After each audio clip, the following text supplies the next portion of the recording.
Hi, I'm Erin Power. And I'm Laura Rupsis.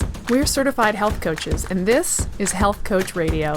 This podcast is about the art, science, and business of health coaching. We share our insider tips to help you become a better coach and entrepreneur. And we interview expert guests to discover how they've made it in this growing field.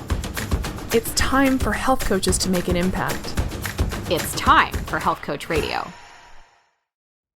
A new year, a new conversation with our absolute health guru and mentor, Mark Sisson. Mark is a man who needs virtually no introduction. I really have no idea what to say about him that hasn't already been said before. You may know him as the author of The Primal Blueprint and Mark's Daily Apple. Or you may know him as the mayonnaise guy, the founder of Primal Kitchen Foods. We also know him as the founder of the health coaching school that Laura and I are on the faculty of, Primal Health Coach Institute. Mark always has no-nonsense health wisdom to share, and the nuggets he drops with us today are no exception. Listen and learn why Mark is still not a fan of biohacking, as well as to hear some of his predictions for the health and wellness field moving forward. I've got a quick promotional message, and then we'll be on our way with this episode with Mark. We've just launched something that we're really excited about. My Primal Coach is a convenient app-based health coaching program that delivers daily lessons, actionable tips, and provides personal one-on-one coaching to help you stay on track and reach your wellness goals. It's developed and delivered by the team behind Primal Health Coach Institute. We have trained and certified thousands of successful health coaches across 75 countries around the world. We are experts in behavior change, and we understand how to get clients the results they desire. Our mission at My Primal Coach is the same as our mission with Primal Health Coach Institute, and the same as Mark Sisson's mission himself, to help 100 million people reclaim health and wellness through education and coaching. So check it out for yourself at myprimalcoach.com. We always love to see who's listening out there, so take a screen grab of your podcast player and tag us and tag Mark on Instagram. We're at Health Coach Radio. And by the way, the show notes for this episode and all previous episodes can always be found at primalhealthcoach.com/radio. Well, it's time to listen to the Sisson. Please enjoy our annual touch base with our absolute favorite guest and our founding father, Mark Sisson. All right, we got the man back, Mark Sisson, joining us. We're going to talk about all things 2021, the exciting things moving into 2022, and just all around picking the man's brain. How are you, Mark? Great. Looking forward to this. Oh, we look forward to it every year. Hey, Erin? Yes. Oh my gosh.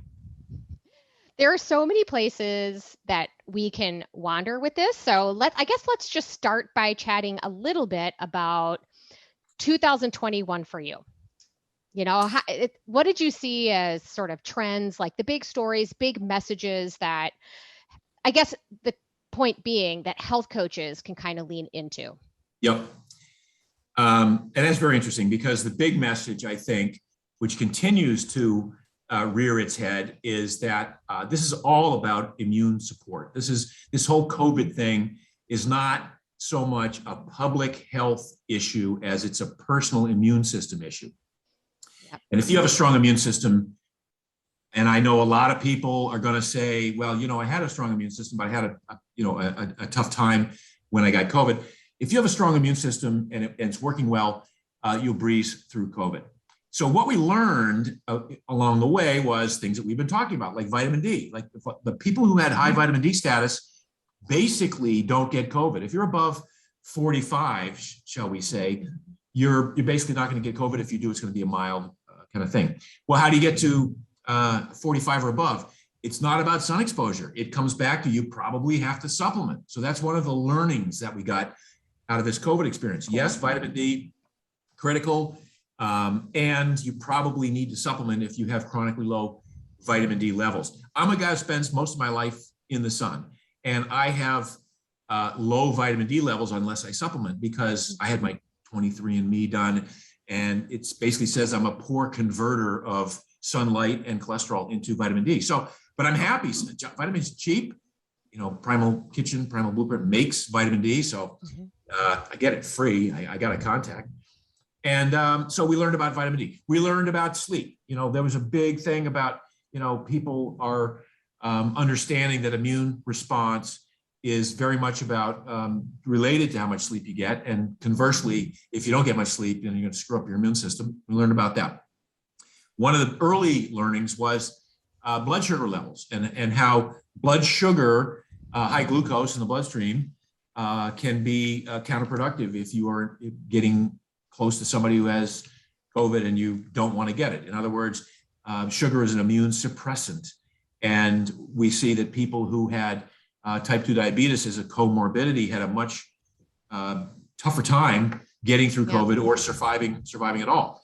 Mm-hmm. So these are all things that we've talked about for 20 years, but certainly in the Primal Health Coach space, these are things that we sort of always try to drill in, that your immune system is really the thing that prevents you from succumbing to bad germs and other stuff every single day of your life. So you got to kind of do whatever you can to shore up that immune system. So that was a big learning from all of this. Yeah. Mm-hmm. Erin and I were talking earlier. We were recording our own sort of year-end recap, and we were talking about how neither one of us thought we would still be talking about COVID in 2021, and what an opportunity this is for health coaches, because everything you just mentioned is right in the wheelhouse. Yes. Right in the wheelhouse of a health coach, and, I had started a little private group. It was called, How to Be Harder to Kill. I know some other health coaches did the same thing, kind of started this private group to just sort of help create a sense of empowerment and confidence for people that might not necessarily ordinarily be able to afford our services, but we wanted to be able to kind of pay it forward. And I know I got a lot of engagement there, but there's so much about this, Erin, that we talk about in our program, but all health coaches, I think, learn about this stuff or should know about this stuff. Sleep, vitamin D, all that stuff. As a matter of fact, one of our favorite interviews, which I don't know if you've listened to it, Mark, but it was with a guy named Rudy Nassif from Viva Rays, all about sleep and light and the impact that this has on your health and immune system. Huge. And I might add, one of the easiest things that anybody could have done in the last year, in 2021, not so much in 2020, was get outside and walk.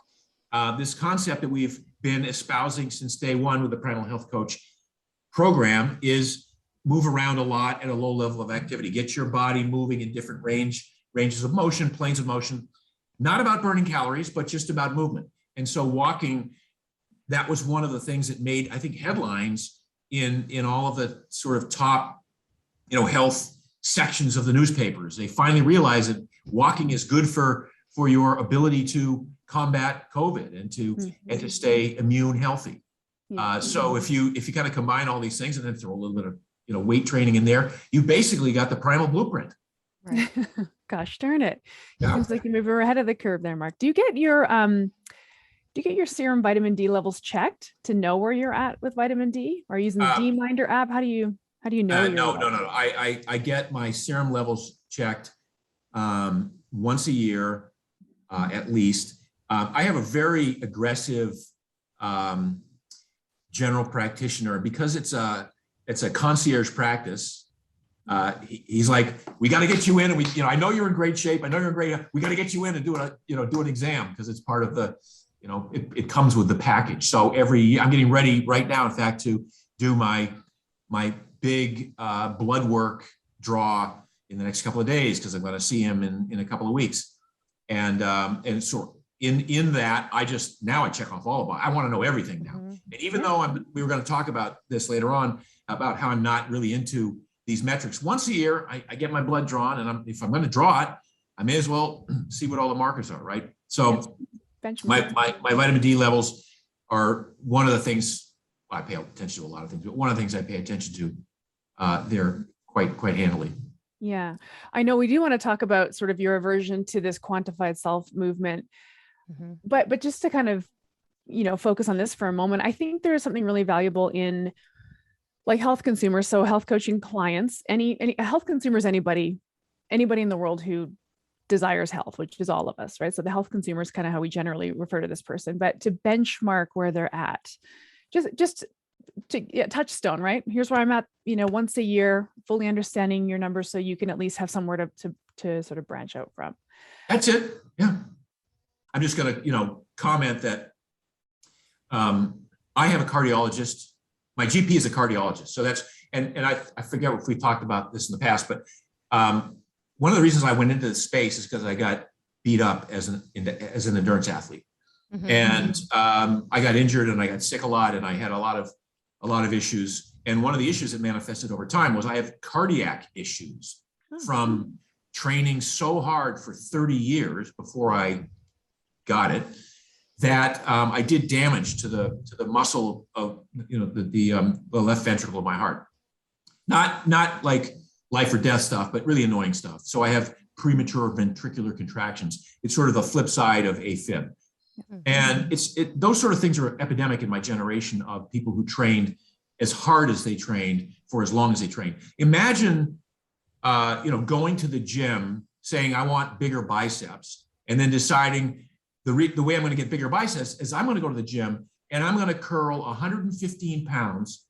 I'm going to do 20 sets of 20 reps every day for a month. Well, your biceps are going to go, no, pal, you're not doing that. We're going to shred.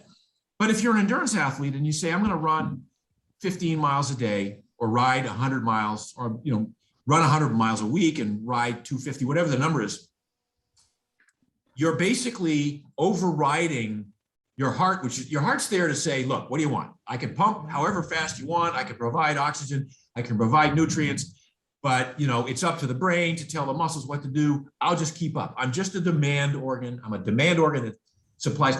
Well, if you ask your heart to max out every day, or at least 4 times a week for 30 years, something's going to break, right? And that's what happened to me. So it was a long-term issue, and I'm still fit. I can still do stuff. I just, I take a calcium channel blocker to control my heart rate, because if my heart rate gets above 95 beats a minute, it skips every third beat skips, which is annoying and dangerous. So I manage it, right? So my GP is a cardiologist. So he's always looking at my stuff. And so when I show up with a cholesterol of 245 or 255 total cholesterol, any other cardiologist is going to go, whoa, dude, right. like you're in, like, what are you doing? And what are you eating? And my guy is like, oh, that's so cool. Look at this. Your total is 245, 250. Your HDL is 91. Your triglycerides are 35 to 40. Fasting insulin is 1. You're like, keep doing what you're doing, right? So it's really important to have a simpatico doctor, one who understands where you're coming from, versus one who just goes by the book and says, well, any heart, any cholesterol over 245, put you on a statin. Any blood pressure that's higher than 130 over 95, put you on a blood pressure lowering medication.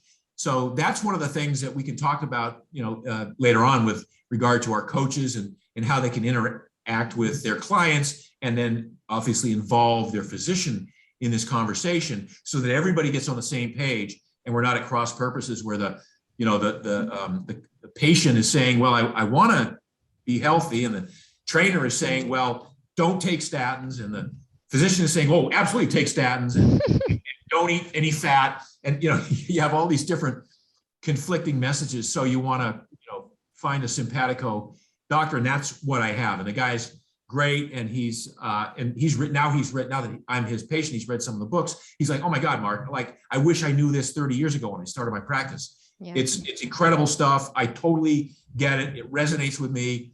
Now I've brought him a lot of the sort of paleo, keto, primal patients that are in the Florida area. So it's worked out great. Good. Well, I think one of the opportunities that health coaches have is to help their clients advocate. There's a real fine line between becoming kind of crazy dogmatic. You need to get a new doctor because this doctor is leading you astray, versus how do you, client, how do you feel about your relationship with your doctor? Do you feel like your doctor's listening to you? Are you getting the information you need? Would you like some help maybe tracking down a new doctor? Like we can fully step into that sort of patient advocate role. It's very much in scope for us. Yeah. I think it's huge. I think you and I talked about this a couple of years ago, when I thought, if I look at all of the career choices that people might have in the next decade. Patient advocate by itself, almost forgetting the coach thing and the trainer thing and the dietitian and nutrition. Patient advocate ought to be way up there because there's such a disconnect between the mechanized medicine, the AI, the artificial intelligence that's being used to diagnose, the sort of the production line and treadmill that people get put on when they get into a hospital system. We just moved my in-laws to a nursing home here it's in Miami, from California. And the first week they were here, they both had issues and they wound up in the emergency room. And I'm like, oh my God, like dealing with the paperwork and the communication and it's incredible. So this concept of a patient advocate in my world ought to be like the most important part of the entire medical equation. Oh, absolutely. There are just prime example of like my two older children are now legal adults and they still come to me like, Mom, I don't feel good, or the doctor said this, and can you call? And I'm like, okay, first of all, you're the patient, but you're also the customer. And it is well within your rights to ask questions or say no. Okay. But before you say no and before you say yes, you need to understand what it is they're saying, why they're saying it, and do your own research. But I don't know, maybe my kids are just too polite. They're like afraid to like offend the doctor. Everybody's I'm like, no. That. Yeah. No, that most people are like that. That's not a defect or a default or anything. That's the assumption you make when you go, when you have something going on and you go see a physician.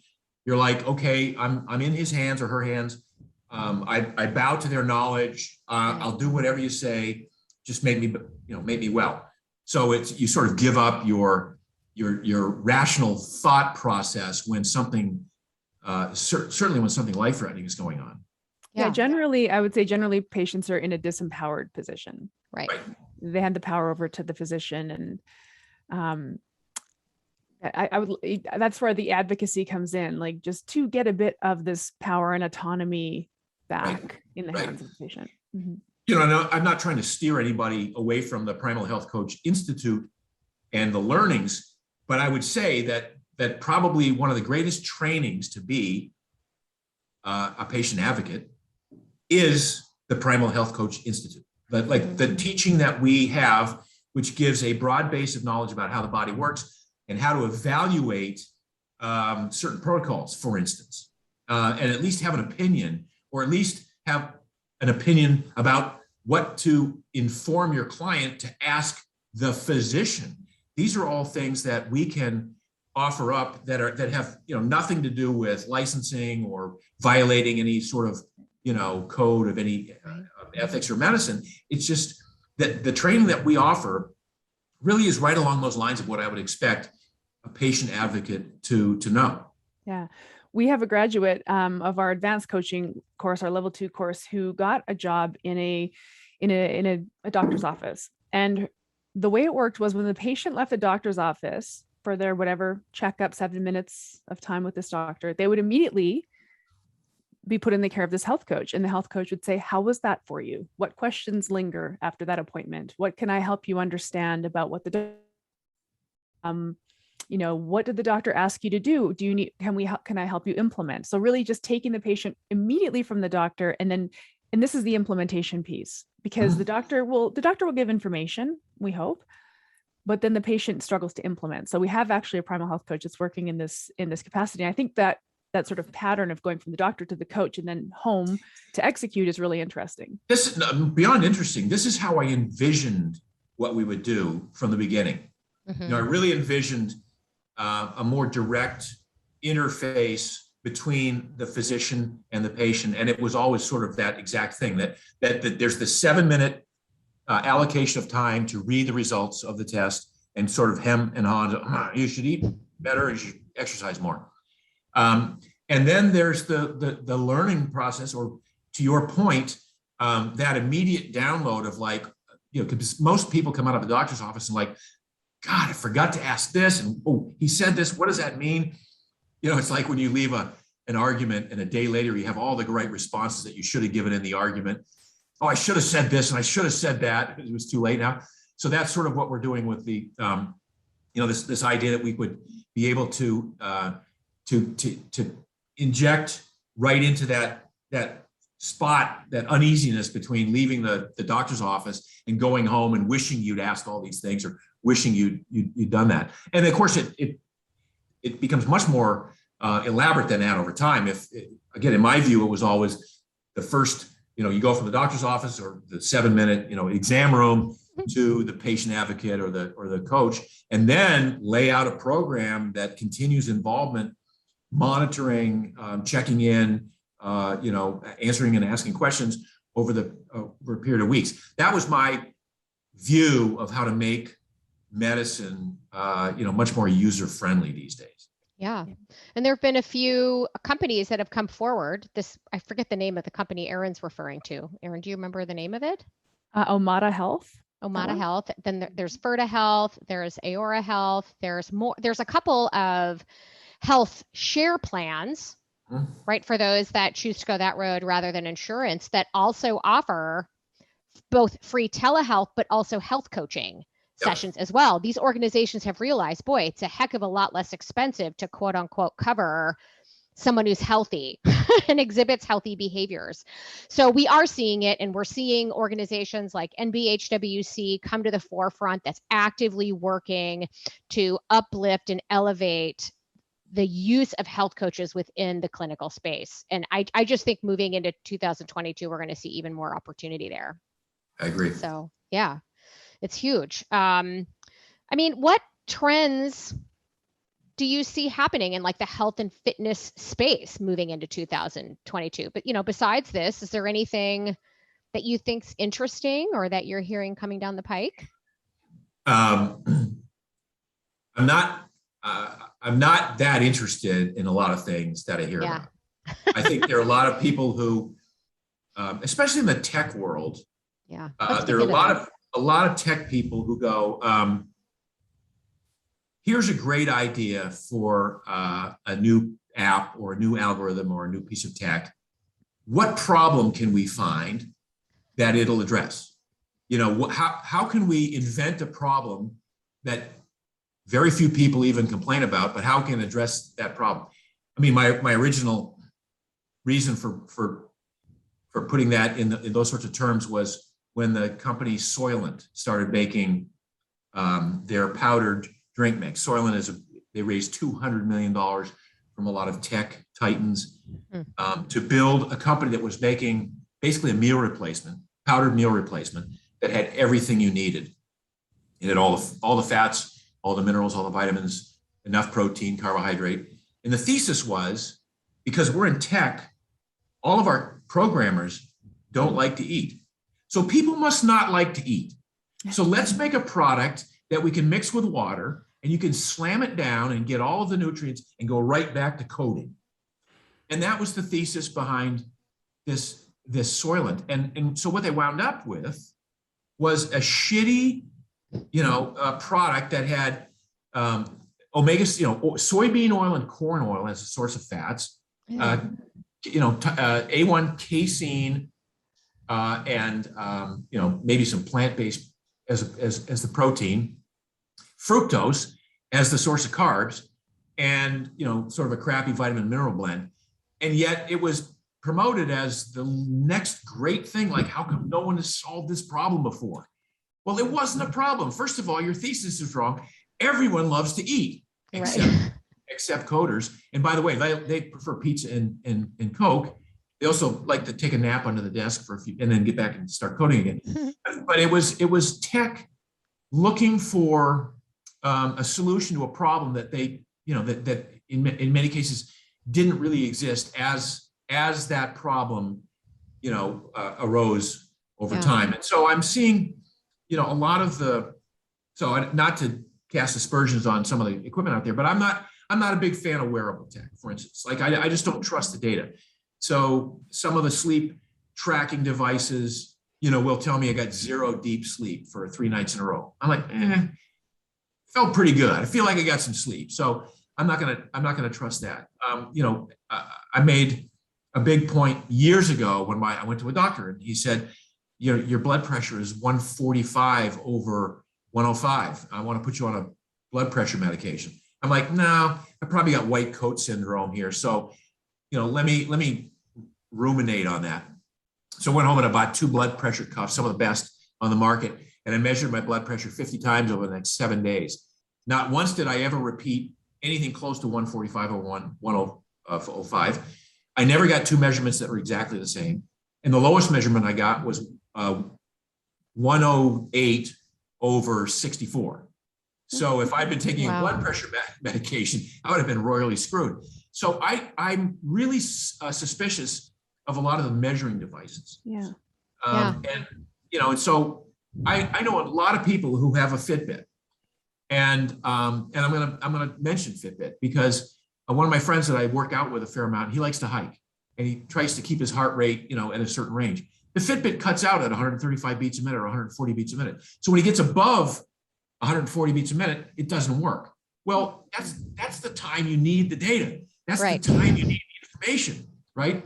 So there's a lot of this movement toward quantifying workouts, a lot of people are wearing CGMs, right? Mm-hmm. Continuous glucose monitors. Mm-hmm. Fine, so if you want to do that, great. But I know what's going to happen. And maybe you find out that you're a person who, even though your blood glucose levels are pretty normalized, but you determine through the CGM that when you eat pasta, your blood glucose rises, but when you eat white rice, it doesn't. Well, that's an interesting data point, but it's like, are you going to change your life based on that? For the most part, we know, the people I know who get these CGMs already eat well, they already know what they're going to do. And the question is really, okay, if you get some new piece of information, how are you really going to change your life? Yeah. It's like a parlor game or something. It's like a parlor trick. Like, okay, I got all this data. What do I do with it now? Yeah. So I always come back to, how do you feel? Exactly. Like whatever the numbers are, I don't even care what the numbers are. How do you feel? And if you feel good, like it's the people with the ketone, meters, which again are fairly notorious for having, wide variations in how one piece of equipment, tracks against another with the same blood sample. And I'll go to people and like, why are you testing your ketones? Well, I want to get to like 4 or 5 millimolar because then I'll be in ketosis. I'm like, well, okay, that's fine. That means you're in ketosis. By the way, do you know what the definition of ketosis is? Well, it's not making ketones. No, the term ketosis describes an excess of ketones in the bloodstream. Right. So if you're in ketosis, it means your body is working too hard. It's wasting energy and time making far more ketones than you actually need. Right. So the osis part of that, if you hear about tendinosis and all these, itises and osises are not necessarily good things. So if you're in ketosis, it's not truly indicative of a healthy state. And it may be that you're making ketones, but the ultimate goal here is for you to burn those ketones and feel better. So I come back to, okay, when you're at, if you're at 5 millimolar or 6 millimolar, how do you feel? Well, I feel pretty good. But then if I eat carbohydrates, I get kicked out of ketosis. I feel like shit. Well, okay, that doesn't work for me. That means you either have to always be in ketosis, which is not a good, healthy state to be in, or you're out of ketosis and you're feeling like crap because you're eating sort of a more varied diet. How about we just talk about achieving metabolic flexibility so you feel good with whatever you eat, and it doesn't matter what the numbers are, And so I could go through each one of these devices and kind of get back to, well, yeah, there's some interesting data that you'll get there, but go back to the original, the scale that you weigh yourself on. Okay, you say, you're a woman, you say you're 205. My first question is, how do you feel? Mm-hmm. If you feel good, I'm not going to argue with that. If everything else is working fine and you feel great, then I don't really care about that. If you want to, lose weight, and I'm going to help you achieve that goal if you want to, but really what matters is how you feel, not what the readout is on the device that you're measuring. So that's the big issue I have with a lot of. So I have a question there because, I have, I don't know, I would say at least half my clients a lot of times have a hard time describing how they feel. A lot of people don't know how crummy they feel until they start really feeling well. Right. I know people who kind of, I go back and forth on some of this tracking stuff. Sometimes things can be helpful from the standpoint to use a term Aaron used as baseline. Get a general idea as to perhaps how much food you're eating. I don't know how many people are like, I don't feel like I eat that many carbohydrates. And the next thing you know, they're like, oh, bananas are a carbohydrate. Like unless they took a food journal or logged something, they didn't realize that. So I think there's a way you can maybe lower tech stuff or go into using a tool like that with an end game in mind, right? Like what's the reason you're using it? I tried out one of the CGMs just because I was curious, and I did find out a couple of things about myself. That when I train heavy, I thought I was eating enough, and I wasn't. Yep. I noticed my blood sugar crater, but interestingly, I wasn't symptomatic. My doctor was like, well, did you notice? I'm like, no, I felt fine, but it was in the middle of the night. And it could be that I didn't get so I just knew that on those days I was going to eat a little bit more. I thought I was eating enough, but after I got through my first 3 months, I didn't really need it anymore. You learned what you needed to learn, and hopefully you incorporate it. And this is what, like with the sleep tracking devices, I'm really kind of like, again, interesting to find out for a week or 2 or 3 in different variations. But I asked people like, well, what would you do differently? Well, I learned that I should probably keep the room temperature at 67 or 68. I should make sure there are no lights on anywhere near the room. It's probably better. I sleep better if I have a gray noise. I'm like, okay, I could have told you that without your device. Right. And at the end of the day, all that matters is how do you feel when you wake up in the morning? Did you sleep well? And if you did, great, you win. And if you didn't, I mean, it could be the wine you had at 10:30 at night, or the piece of chocolate cake, or the horror film that you watched before you went to bed. There are a number of confounding variables that you can still identify. But most people, when with wearing these devices, it's like, what do you do with the information? Because the information already exists on how to sleep better. Yeah. Right.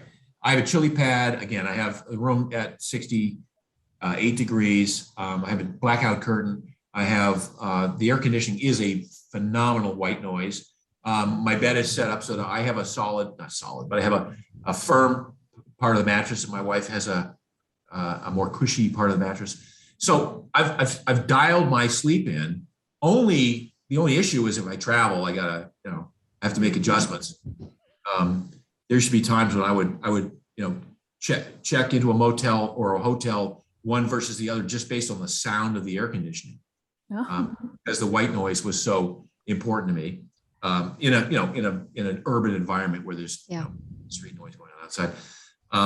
But yeah, so I don't know. I don't want to downplay the value of getting that baseline information, but at some point, if you take action on it and you change things, why do you need to continue wearing that?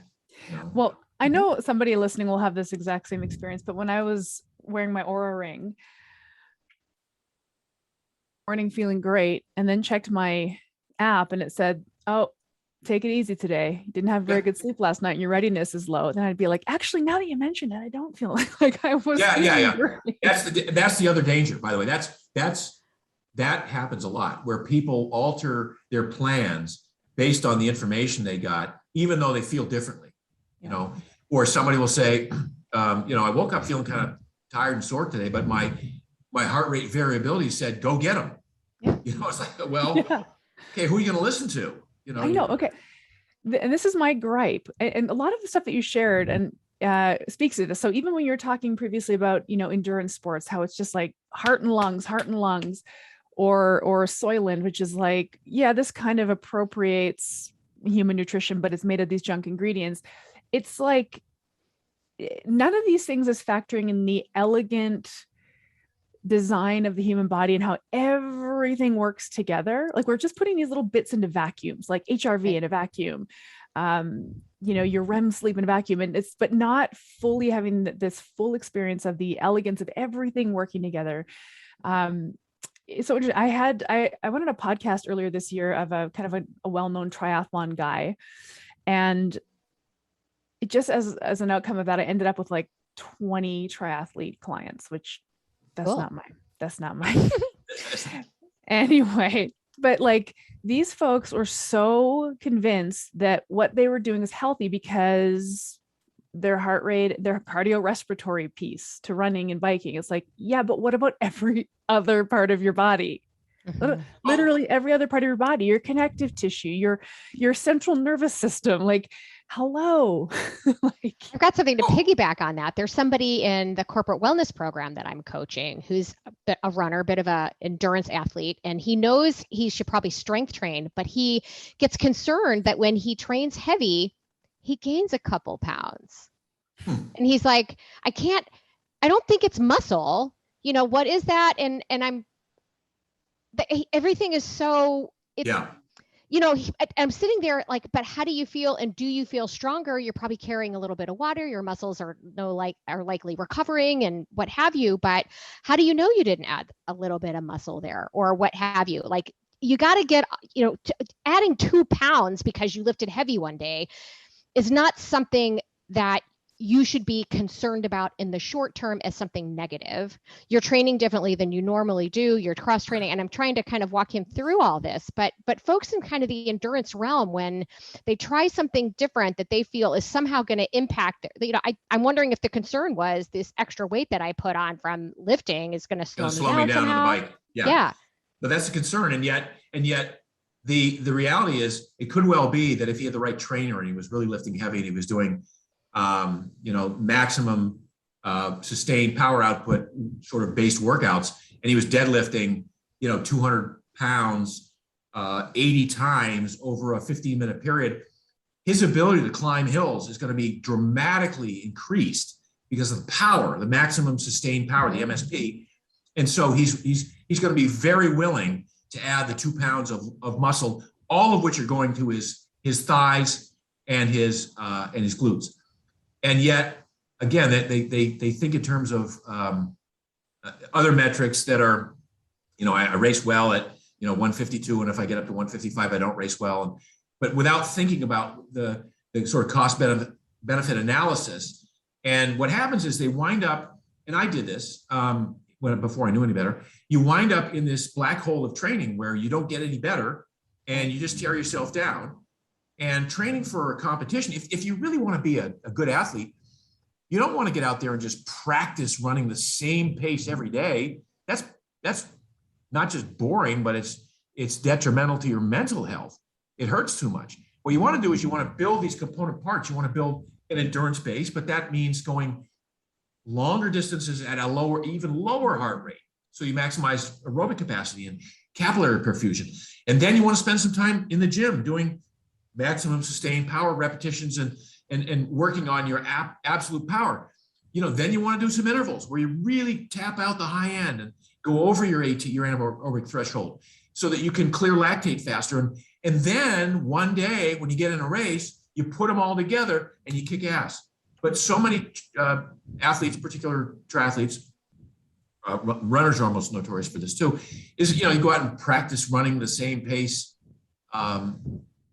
all the time, and you get in this arena where you're going too fast to get some aerobic benefit, too slow to get some speed benefit, and you're in that black hole of training. Mm-hmm. So people, I think, they get caught up in the thing like, I'm a triathlete, and so I put in a lot of hours. Yes. Don't you love me because I put all this training in, versus I'm a triathlete. You talked about Virta Health. Sammy Inkinen is the CEO of Virta Health, and Sammy was notorious for being a big guy who trained 12 and 13 hours a week for a triathlon, which is nothing. Mm-hmm. And he would win some triathlons outright in the pro division. And almost everyone he ever entered in his 30s, he would win his age group. And he was very methodical about how he trained and how he ate. He was one of the first keto athletes too. he and his wife, were the couple that rowed their boat from San Francisco Oh, to okay. Hawaii. And they had 1 million calories worth of fat on the boat and almost no carbs. Wow. Yeah. Well, I think one thing you touched on that is really crucial is, and this goes back to coaching, is the identity statement. Because as I'm working with this stable of triathletes in my client roster and trying to get them to kind of appreciate the big picture, understanding that they have athletic goals, it kept coming back to this, but I'm a triathlete. This is what we do. Oh no, it's supposed to suck. It's supposed to hurt. Yeah. I'm a triathlete. And it's like, I would argue that's not working for you, or we wouldn't be involved in this coaching relationship right now. Like what? So we do have to get around to, folks are just really, really connected to their identity statements. And there's a whole like diet and fitness culture piece of that, which I'm not going to open that can of worms because honestly, I get a little worked up. No, but you're right. It's changing, but so much of that community is still wedded to a high carb eating strategy. And we know that, the top end performances now that are coming out of that endurance community are at least keto trained and definitely metabolically flexible, and can tap into fat and derive 96% of their energy requirements during a long event from stored body fat. And yet there's that holdout crowd that they bonked enough on a bike to reinforce, because the only way you recover from bonking, if you're not metabolically flexible, is to drink defizzed Coca-Cola or more Gatorade, or eat a glucose gel pack or something like that, and reintroduce the carbohydrate. So it's a treadmill, a literal treadmill of never-ending dependence on carbohydrate. You know what? Lifters are the same way. Folks that power lift or whatever, they're like, run. I don't run, I lift, right? Yeah. But then, and they often eat crap. They backfill their quote unquote macros with garbage because they need to get swole, or the other one, like the opposite end of the spectrum. They're in a bulk phase. Yeah, oh my gosh. Or that they're so neurotic about the meal planning that they spend 6, 7, 8, their entire Sunday doing nothing but meal prepping and everything in these little boxes. And I have to eat 6 times a day so I don't lose my gains, and I have to eat my protein right after my workout. And wow. No, I mean, I think one of the things that we bring to this entire conversation as Primal Health coaches is that it doesn't have to be that difficult. It doesn't have to involve the struggle and suffer and pain and sacrifice that you think it does, just because you've tied yourself to a particular identity. The Primal Endurance book was originally written for people. What I said was, I don't want you to run a marathon, but if you insist on running a marathon, I'll let you run 2. I'll let you run 1 to finish it, so that to say you did. And if you really enjoyed it and you think you're going to be good at this, I'll let you run another one. And if you're a guy and you don't break 3 hours in your second one, find another sport. You're not a runner, And so my book was written for those people who say, I want to run that one and I want to do it in a kinder, gentler fashion. And so the Primal Endurance book that Brad and I put together is really based on, like, how do we do this without destroying the body and actually enjoying the process. Yeah. That was one of the best books. Even as a hater of endurance sports, I love that book. Okay. So Mark, so we know that for you, trends for 2022 are probably going to see more gadgetry, more AI, and you're not here for it. You're like, nope. Yeah. So what are you excited about in 2022? What's coming up for you? Well, just to take that thought, I was just thinking about this the other day, one step backward, just to recap. If you look at the stock market, Peloton was a big high flyer during COVID. Oh yeah. And I never quite understood it, because I just don't. I know people who purchased exercise bikes in the past. I mean, I was there for Nordic Track and for Solo Flex. I don't know if you remember that. I do. And Christy Brinkley and Chuck Norris on the machine there. So I've been around the machines my whole life, and I didn't see anything really new with Peloton. And lo and behold, it has tanked in the last couple of weeks. It's like worth a third of what it was worth a year ago. Beyond Meat, I'm like, seriously? Talk again, another example of the tech industry. These guys are from tech saying, people should not be eating meat. Therefore, they should be eating crappy fake food, put together with a moniker and an allure like this is new technology that no one else has used before.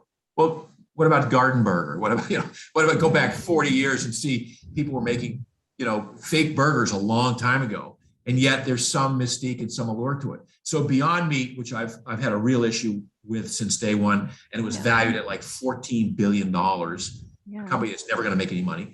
A year and a half ago, that's tanked in the last couple of weeks. Now, one that has gone up is Planet Fitness, because people are starting to go, I like being in the gym. I don't, I'm kind of over doing this stuff alone in my house and watching a TV screen. I want to be around people. I want to share the energy of a workout with other people. So I found that just fascinating that these relative stock prices are adjusting based on what's come out of 2021, which is, I think, a realization that fake meat ain't where it's at. And it's not going to be. And let's just keep that thing going. And that these tech guided workouts, I mean, they're all, they all have their appeal. I mean, tonal is kind of cool, I guess. And the mirror is like, okay, I have a mirror in my house and I have a TV with a VCR. I could do an old Tony Horton workout too. You have a VCR? I had a VCR. I'm sorry. Yeah, I just DVR now. Thinking of, I'm just kind of recalling back when I had a mirror and a VCR, and I could watch Tony Horton do P90X on a VCR. That's the scene the picture I'm painting. And so I'm thinking that a lot of these home routines are going to kind of go the way of QVC and Guthy Rinker equipment and become a glorified clothing rack. Interesting. Yeah, we were talking about that earlier today, right, Erin? Yeah, we were kind of doing our predictions too, and it's like I think people are going to start going back to the gym. Yeah. I think these at-home things were useful when we were locked in our homes, and now it's like, I went to the gym today and did a workout that I just did mobility. I could have sat here and did this on my living room floor, but I didn't want to. I wanted to be in the gym doing it, right? Yeah, we were talking about what we saw. A trend is people figuring out probably what they can do at home. Now they know that stuff can get done, but there's value in being around other people. And there's a lot that we missed in 2020 and 2021 by not being able to go to the gym. And, I mean, so with this trend, so let's stay on this concept for a minute. So with any luck, we start to see either things open up or eventually people just say, forget it, I'm out, I'm breaking loose. So all the things that were rewarded in 2021, what do you think we might see a swing back to besides Planet Fitness moving into 2022 from a health perspective for some of these fitness nuts? Anything? I really, I don't know. I'm more on the low tech side, as I said. Right. I've started a new company because I really began to appreciate, well, I've always appreciated walking, but now during COVID, I'm like, God, just this ability to get outside and move and walk. We had taken it for granted, and we didn't do it when we took it for granted. Now, when we really want to do it, they're keeping us in our homes. So I've started a new footwear company, making minimalist footwear that we think is going to fulfill a niche that a lot of people are going to resonate with, and is currently missing in the offerings now. I hate to be so cryptic about it, but I'm very excited about it, and I can't say much more than that. But as we get some designs out there and as we start building our website, I'll obviously be promoting the crap out of it. Yes, that's exciting. Yeah, I think you're right. I started a walking habit at the beginning of 2020 because what else could I do? And I started one day just to get out of the house, and I haven't stopped. Like, it's a 2-year walking habit that's like ingrained now, to the point where I can't imagine a day without getting outside just for 20 minutes to walk, which is pretty cool. And that technology has been with us this whole time. Exactly, that technology. Yeah, that's exactly what I'm saying. Is that what we realize is that nature has the answer for just about everything, and if we try to bypass it and hack our way around it, this is another thing that really annoys me about where some of the health field is headed. This concept of biohacking. Mm-hmm. Some of it ties in with measuring and the quantified self, but some of these things like cryotherapy. So now you have a $200,000 cryotherapy unit where you walk in with your underwear on and some booties, and you can stand in a room that's theoretically 300 degrees below 0 Fahrenheit and get a 2-minute exposure, and it's cryotherapy. And you can brag about it to your, I go 300 below 0 naked. But the reality is getting in a goddamn cold plunge and hanging out there for 5 minutes, that's cryotherapy, and that's old tech. So getting in a frozen lake up in there in Canada, I was going to say, here's my beef with cryotherapy and cold plunge. And Laura already knows I'm not a fan of cold plunge. You got all these biohackers who moved to Austin, Texas, and they're living in San Diego, California. And they're like, hey, you should get out where it's cold. Being cold is good for you. It's like, come on up and throw some bales in the middle of winter. I'm not jumping into cold body of water. I live cold half the year. I'm good. Yeah. No. And by the way, that's a legitimate, as much as cold therapy, has some scientific merits. I do a cold plunge a couple times a week, and I don't do it for the physical therapy. I don't do it for the anti-inflammatory.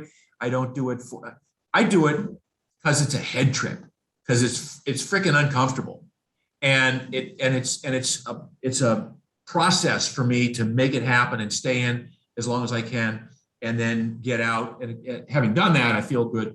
I sleep great. It's part of a routine and therapy. But I don't do it for the anti-inflammatory effect. I don't do it for the anti-aging effects. I can't see how that's anti-aging. But it's part of this whole biohacking thing. But the point was, that there's a instead of cutting a hole in the ice and going out in your backyard and sitting there for 3 minutes, there's a $300,000 piece of equipment that you can spend $200 an hour. Not an hour, $200 a session for a 2-minute session. And this goes on and on. I mean, some of these, some of the stuff that Dave Asprey has, kind of promoted, this idea that you can get on a bike and in 10 minutes, you can get a 2-hour workout in 10 minutes. Bullshit. You have to do the work.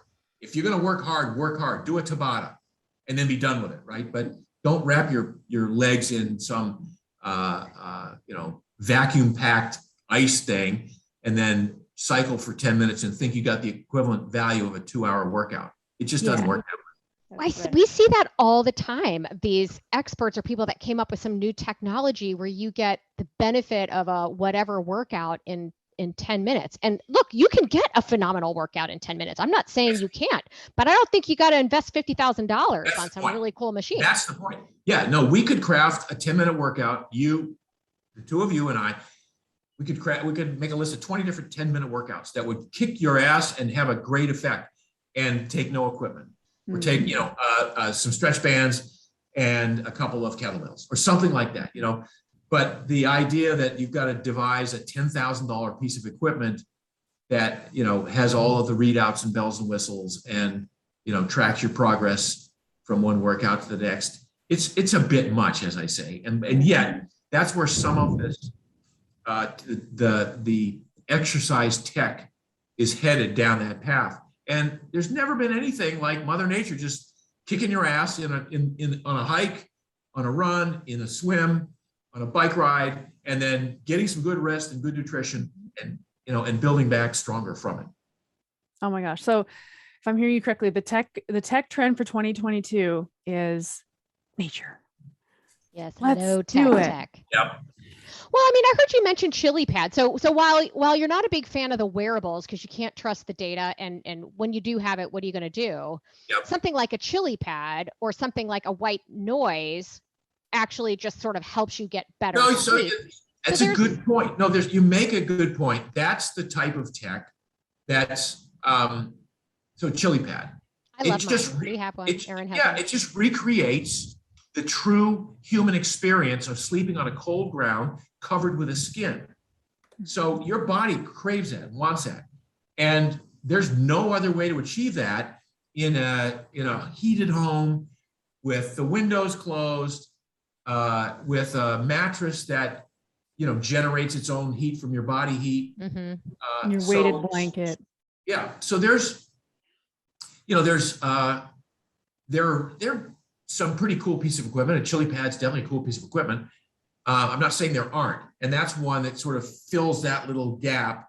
But I'm more concerned with these wickedly expensive things that are contemplated to ease the pain. In other words, you don't have to work as hard to get the results on this piece of equipment.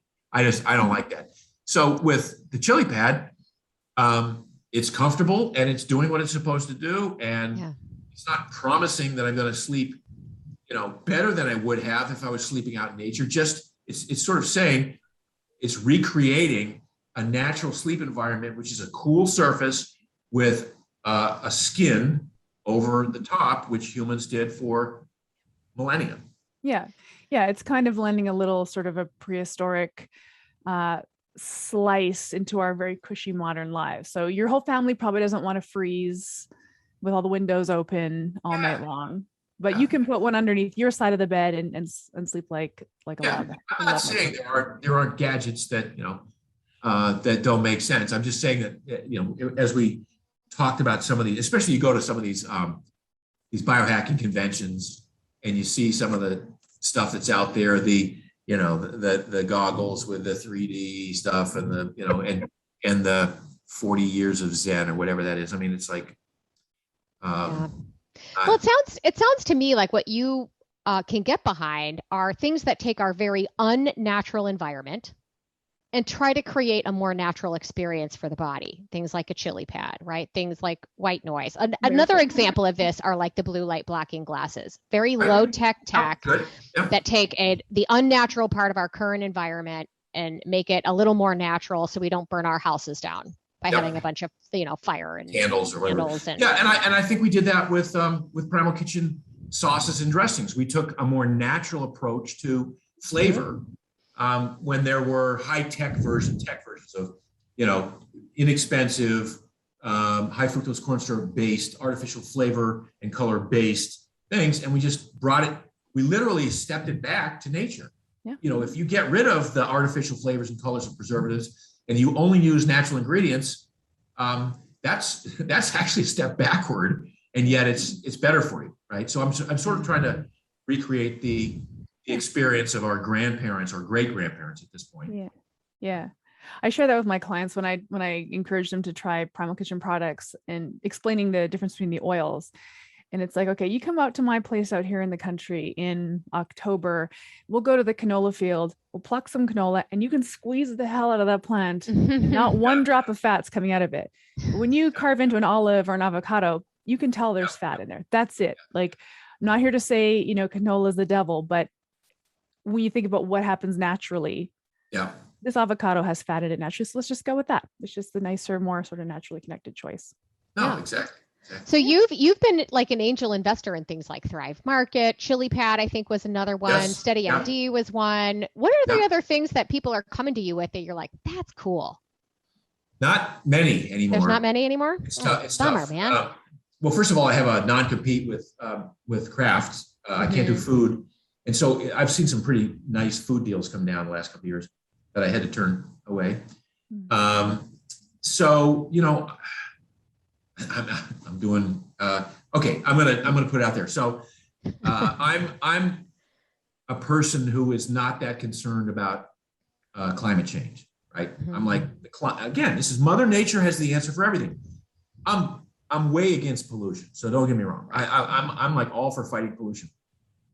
But I'm not for shutting down oil and gas and coal and moving everything over to wind and solar. I think it's ridiculous. I think it's got a worse footprint for the environment. I think it's more polluting than anything else. So I invest in oil and gas sometimes, right? Hey. I mean, up in God's country there. You got a couple of those up there, eh? My husband's on an oil rig right now. Okay. So, I mean, it's just, I feel like we've gone over the top with some of this virtue signaling about how we need to, first of all, the environment is always changing. It always has. I've done it, this is my work to look back millions of years and billions of years ago and see what was going on. See, environment changes. Let's adapt. We're humans. We can adapt. People talk about global warming like it's a bad thing. Right. It's could be a good thing. So, and I don't want to get down that whole political, spectrum right now. But so you asked what I'm investing in. I'm investing in clean gas. I'm against pollution, but and clean extracted oil and stuff like that. I'm fascinated by that. I just think that the whole solar thing has gone. Well, it's proven to be unreliable is the problem, Yeah. right? So until we build a better mousetrap, we've just got to find a way to do what we already have access to cleaner. Yeah, And that exactly. sounds to me like that's what you're investing in. So, and But speaking of, I have I have like 15 others. Like I invested in a bicycle company, which went belly up. I was one of the original investors in Exo, the cricket protein company, because I thought about that. There's a company called Territory that I'm very bullish on. These guys, they make the prepackaged meals they ship around the country. So these are, you can go on their site and order, better for you, healthy meals that are grass-fed steaks and free-range chickens and organic vegetables. And you can check whether you're keto or paleo or primal or even vegan or vegetarian. They make a lot of different things, and it's doing very well. And it's supplying a much needed service and product to a lot of people who otherwise would not have access to it. mm-hmm. It's called Territory. Nice. And then there's some that I've been involved with for so long. Every once in a while, somebody would call me up and say, "Hey, that thing that you were involved in, it died, it's fizzled, it's gone." and then the other one, somebody called me up and said, "Yeah, it's up 100x." I'm like, okay, I hadn't even heard about them. Oh. So yeah, it's a lot of fun to be an angel investor. But angel investing is kind of like playing the slots. You put a quarter in, you pull the handle, you pretty much are ready to lose the quarter. But if you get a jackpot, it's worth doing. So Great. That's awesome. Yeah. Sounds fun. Okay. Well, Mark, I think we've kept you long enough and picked your brain. Okay. All right. Well, it's been fun. It has been fun. It's always fun I love when you come into this conversation because you just like spill it. Like I like the no filterness. Just I guess obviously Laura and I are huge fans of you. We have been for a long time, but what always drew me to you, Mark, was that you just didn't pull any punches. You tell it like it is. And I just think we need more of that generally in the world. Great. Like, can somebody just tell the truth and just tell it like it is for a change? It'd be really great. Yeah. So that was a nice palate cleanser. We didn't even get into all the innovation that we're working on. This podcast isn't about plugging our own program, but I think we're going to see this across the board with other programs too. The need to provide continuing education that is beneficial to the health coach. So you're going to see, I don't know, maybe something in the fitness realm come out from us next year, maybe something around working with a clinical practice and some guidance there. So there's a bunch of stuff that hope knock wood, all things go well and we get our ducks in a row. Right. And I think in any given year, there's probably a finite number of people that are ready to become a certified health coach. And then once you're certified, it's then what, right? So we want to be able to be the best available program for all those people that are looking to become a certified health coach. But then once they've become certified, then what? That's why we launched our level 2. And that's why we've got this list of additional programs that if this is an area of interest for you, jump into it. And we're not the only program doing it. I know. So this right there tells me that health. I think the best thing we've done a lot of great things. I think My Health Coach has incredible potential. My Primal Coach, My Primal Coach, has incredible potential to bridge the gap between a coach Primal Health Coach and a potential client, or a position at in a corporate wellness setting, where now you got a real career, and we're facilitating that with this connected app that kind of bridges that gap. So I think that's very exciting. Yeah. Oh my gosh, we can't. I mean, it's officially live. It's just not like, we're not pushing it big market probably till like January, but this is an opportunity for not only Primal Health Coach Institute, but just health coaching in general and this ancestral space to come forward and say, hey, we've got a guided program that's reasonably priced that can guide people along the way here.